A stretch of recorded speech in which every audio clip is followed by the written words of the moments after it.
ભાવનગરમાં પશુ ક્રૂરતા નિવારણ માટે ઇન્ડિયા ફોર એનિમલ્સ ઝુંબેશ અંતર્ગત આતાભાઈ ચોક ખાતે જાગૃતિ કાર્યક્રમ યોજાયો।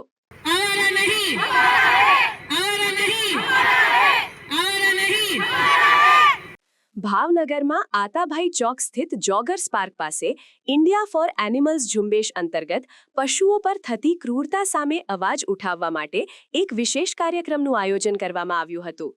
ભારતીય બંધારણમાં કૂતરા, બિલાડી, ગાય અને પક્ષીઓ સહિત તમામ પ્રાણીઓને આ પૃથ્વી પર જીવવાનો સમાન અધિકાર હોવાની વાત પર ભાર મૂકીને શ્વાનને ગેરકાયદેસર રીતે પાંજરામાં પૂરવા, મારપીટ કરવી કે ત્રાસ આપવા જેવી અમાનવીય પ્રવૃત્તિઓ સામે આ પ્રસંગે સખત વિરોધ વ્યક્ત કરવામાં આવ્યો હતો।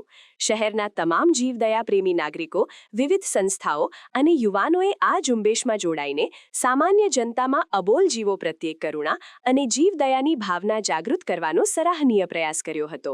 प्लीज बंद कीजिए, जब तक है तब तक हम सुरक्षित हैं। आप लोग बहुत केस देखते हो आजकल इंस्टाग्राम में कि कुत्ते काट जाते हैं, रेबीज होते हैं, पर क्या उसके लिए आप हम प्रिकॉशन नहीं ले सकते? ये तो जानवर है, इनको कहाँ पता है? इनको पता भी नहीं कि ये लोग क्या सहन करते हैं रोड पे।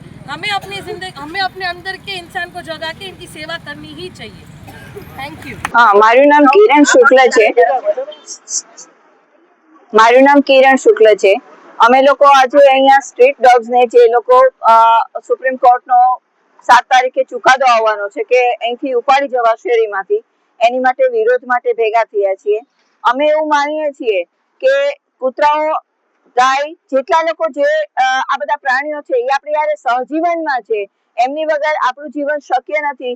કોઈ પણ એક જાતિ પૃથ્વી ઉપર જીવી શકે એ શક્ય નથી। સાયન્ટિફિકલી પણ કૂતરાઓ આપણી જોડે રહેવા જોઈએ।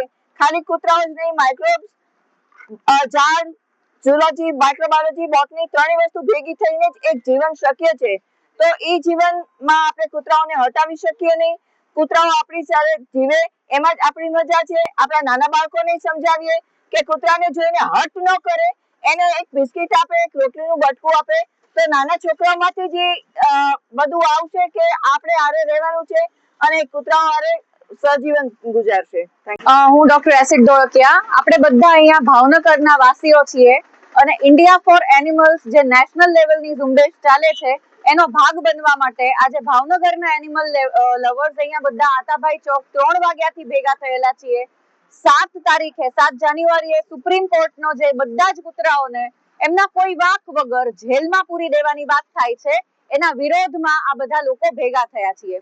અહીંયા ભેગા થવાનું એ કારણ છે કે આટલા બધા શેરીના કૂતરાઓ, જે લોકોએ કોઈનું કાંઈ જ બગાડ્યું નથી, ઉલટું તેઓ જેટલા ક્રિમિનલ તત્વો છે શહેરના એની અગેન્સ્ટ પ્રોટેક્શન બને છે, એ લોકોને કોઈ એમના વાંક વગર પૂરી દેવામાં આવવાના છે, એના વિરોધમાં આપણે લોકો ભેગા થયા છીએ। સમાચારની અવનવી અપડેટ જોતા રહો નિખરતા ગુજરાત ન્યૂઝ સાથે। નિખરતા ગુજરાત ન્યૂઝને લાઇક, શેર, સબસ્ક્રાઇબ કરો અને બેલ આઇકન દબાવીને સમાચારની ઝડપી માહિતી મેળવો।